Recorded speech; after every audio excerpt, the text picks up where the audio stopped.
Recorded Books presents Never Too Late, Your Guide to Safer Sex After 60 by Shannon Dowler, MD, narrated by the author. Note to the reader. This book is not meant to substitute for medical care, and treatment should not be based solely on its contents. Instead, treatment must be developed in a dialogue between the individual and their physician. The book has been written to help with that dialogue. Introduction. You may be wondering why I've called you here today.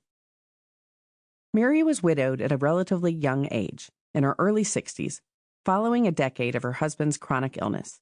Her sex life had long since ceased, and after his death, she assumed she was done with love and intimacy. She felt blessed for what she'd experienced in her marriage, and certainly did not expect another chapter like the first. After a period of grieving, Mary settled into a solitary life, being a support to her adult children and grandchildren, gardening and volunteering, until her world was turned topsy-turvy. She had not imagined dating again after losing her lifelong love. Then, in her mid-70s, she was asked out on a date. She could not imagine being romantic with another man, not at her age. She had not had a date in decades. How did dating even work anymore? Horrified, she vehemently rejected her pursuer for almost a month. He was persistent.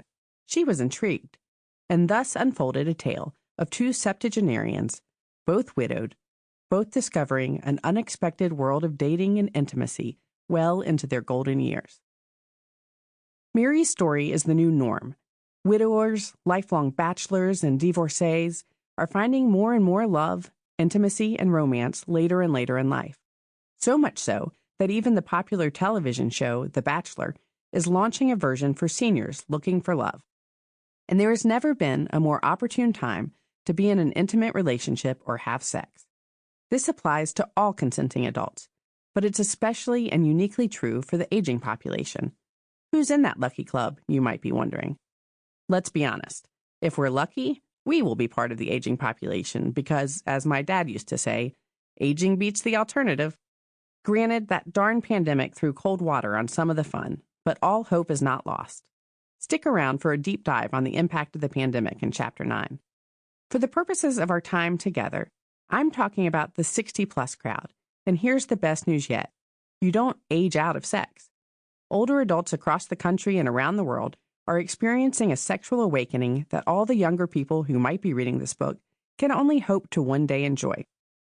So what makes today different from 1980 or even 2000? Prior barriers to late-life sexuality have been lifted on many fronts over the past 2 decades. Hormonal regulation is achieved by clever, non-invasive methods of hormone replacement therapy and other technological advances. Sexual function is prolonged, thanks to a class of highly effective pharmaceuticals as generics replace the historically cost-prohibitive brand names. More aging adults are living in closer proximity to each other in senior communities than at any time in U.S. history. And many are retiring at a younger age due to advances in financial planning, governmental incentives to save for retirement, as well as a generational shift in philosophy on work-life balance. Social media and smartphone applications can help you find a partner almost instantly from the comfort of your home. Whether you're seeking a casual connection on a weekend getaway or a brief work trip, or a longer-term partner, a companion is only a click away. It is a great time to be a 60-plus adult looking for love. What could possibly go wrong? Spoiler alert, so much can go wrong, but it doesn't have to. Settle down in a comfy chair with your beverage of choice, and let's talk. You've opened the cover and turned the first page. Now on to a no-holds-barred grown-up sex ed class. This is not a how-to guide. I'm not a sex therapist. This is not a rule book or morality primer. I'm not here to serve up judgment. Here's what I'm here to do. Inform you about sexually transmitted diseases and infections, STDs, signs and symptoms to look out for, treatment options, and possible complications that can arise, and offer you ways to avoid contracting them.